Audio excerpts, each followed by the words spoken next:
Hi, thanks for joining me. Today I'm going to be looking at this weirdly defined function here, I of t, and it's given by the integral from 0 to pi over 2 of sine to the power of tx, all divided by sine to the power of tx plus cosine to the power of tx dx. And the question is to show that the derivative of I is 0. Okay, so if you want to have a go at this problem, please pause the video now and give it a go, and I'm going to go over a solution. Okay, so the first thing to perhaps make point of is the fact that this as a whole is a differentiable function.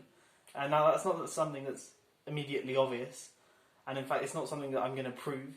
If you do want to prove it, or at least prove it via Lebesgue integration, if you're thinking of this as a Lebesgue integral, you have to know a few different theorems and a few different other bits and bobs, like this has to be bounded and all other things like that. However, I'm not going to go into that today, but just for now, accept that this is a differentiable function, and if you want an extension task, prove that it's a differentiable function. Okay, so our task is to prove that the derivative of I is 0. Now, one way we might want to solve this problem is just differentiating this function explicitly and showing that it's 0. But if we try that, say we try and work out I prime of t and put a d dt here, there's not much we can do apart from perhaps bring this derivative into the integral here and turn it into a partial derivative. But then if we try and differentiate this partially with respect to t, we're going to get something very, very ugly. And then it does cancel down a little bit, but then we're left with an integral which probably looks even harder than the one we started off with. So this perhaps isn't the best way to go about this problem. One way we could do it is just try and evaluate this integral directly and show that it's a constant. Because obviously if I of t is a constant, then it follows that the derivative must be 0. So we're going to do that. So let's see what we can do to perhaps make this integral look a little bit nicer. Well, there's some sort of symmetry between sine and cosine. If we replace x with pi over 2 minus x, the sine and cosine swap places, i.e. sine of pi over 2 minus x is cosine of x, and cosine of pi over 2 minus x is sine of x. And also our limits are between 0 and pi over 2. So it seems as if we should do a u substitution where u is pi over 2 minus x. So that's what we're going to do.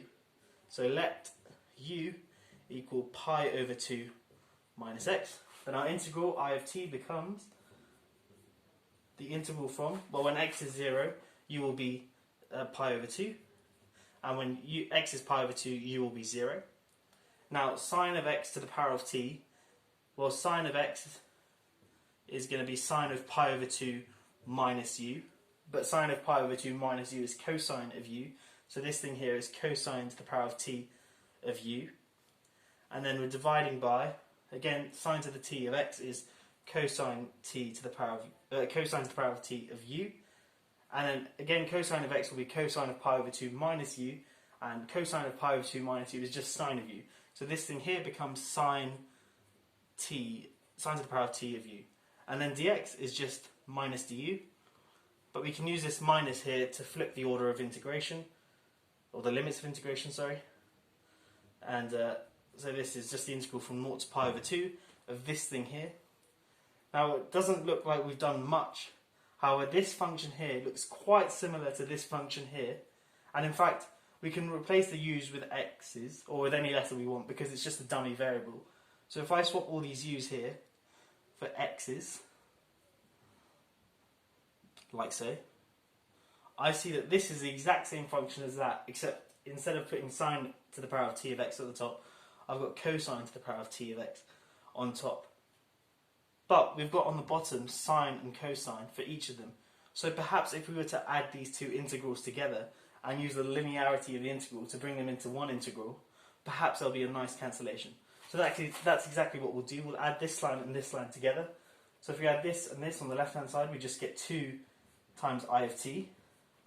And then on the right hand side, we get the integral from 0 to pi over 2 of this thing here, sine t of x, all divided by sine to the power of t of x plus cosine to the power of t of x.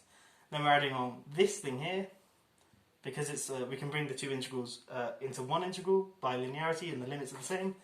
So this is just plus cosine to the power of t of x divided by sine to the power of t of x plus cosine to the power of t of x dx. But then of course these have got the same denominator, so I can bring them all under one denominator, like so. So it's just sine plus cosine, all divided by sine plus cosine. But then that obviously cancels nicely, and we're just left with 1. So this whole integral really nicely is just down to the integral from 0 to pi over 2 of dx. Well, that's just pi over 2. So we have that I of t is pi over 4, by just dividing both sides by 2. And that's essentially it. We've shown that this sort of crazy looking integral here, which we wrote as a function of t, is actually a constant. It doesn't depend on t, which is quite nice. And then of course from this we can just differentiate both sides to show that the derivative of I is 0. So essentially we've managed to show that the derivative of this function is 0 without actually having to do any differentiation, which is quite nice. I hope you've enjoyed this video. If you have, please do consider liking and subscribing. It's free and it helps me out a lot. And yeah, that's all for now. Have a great day. See ya.